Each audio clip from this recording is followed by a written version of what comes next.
Здравствуйте! Меня зовут Александр Ожеников, основатель первой СНГ школы долголетия. Сегодня я хотел бы рассказать вам и поделиться с тем, как я лечу себя, когда у меня сильный кашель. Для меня лучше всего снимает кашель и прочищает бронхи черная редька. Редька, которую я могу купить на базаре в количестве 3-4 штучек.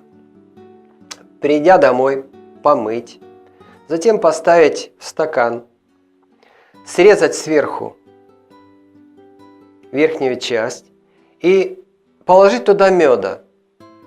И вот мед растворяет сок этой черной редьки, и он стекает в стакан, потом ты периодически вынимаешь, пользуешься этим соком, или выбираешь оттуда, где мед, и добавляешь нового.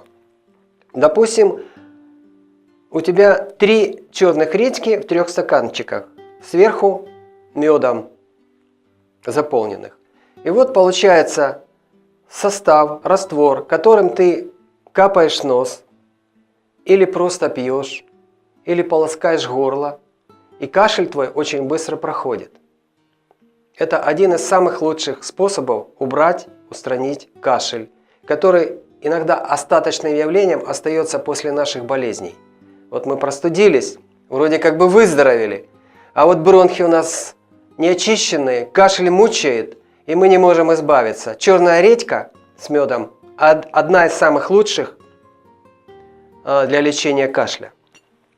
Еще очень эффективный метод, посмотрите, пожалуйста, вот это стручки, которые валяются на земле, и мы проходим все мимо них.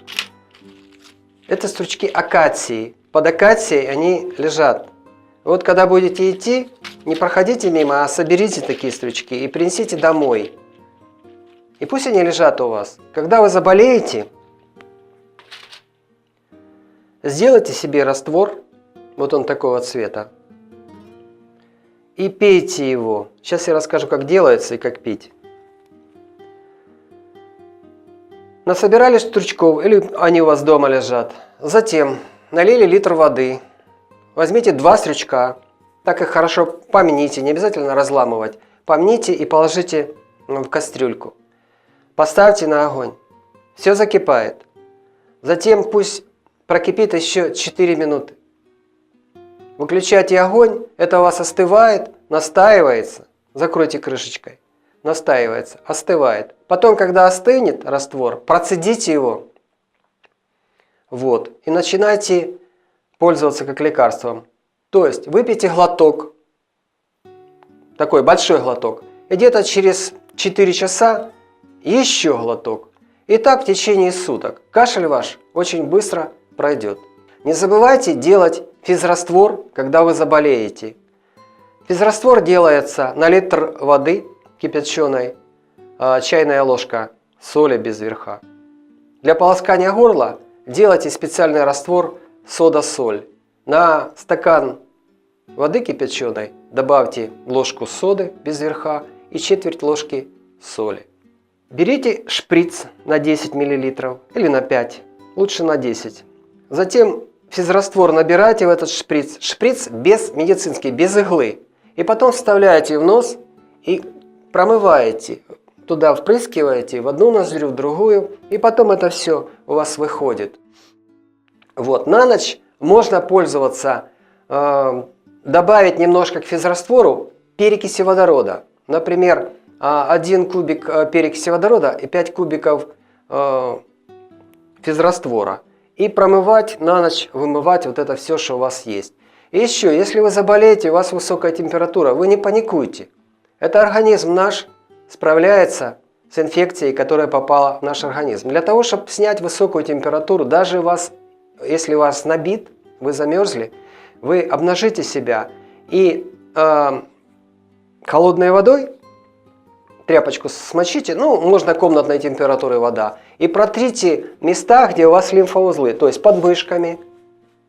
Вы обнаженный, под мышками протираете смоченной водой тряпочкой. Затем шея, лимфоузлы, паховая область, лимфоузлы. И затем ваша температура очень быстро спадет. Так поделайте несколько дней, 1, 2, 3 дня, и в принципе не обязательно пить большие лекарства, дорогостоящие, какие-то такие мощного действия. Если у вас температура не будет спадать, допустим, неделю, тогда уже надо обращаться к врачу или пить такие лекарства. На этом все. С вами был Александр Ожеников. И я не хочу, чтобы вы болели, так как и я. Для меня болеть это, наверное, для всех, это хуже некуда. Когда ты был здоров, и вдруг ты какой-то слабый, ничего не можешь делать, тебе надо лежать, у тебя температура, у тебя заложен нос, у тебя кашель. Но если уже это получилось, то пользуйтесь самыми простыми методами, которые это все убирают и снимают. Всего вам доброго. Пользуйтесь той информацией, что я вам дал, и применяйте ее на практике. Будьте здоровы, живите долго.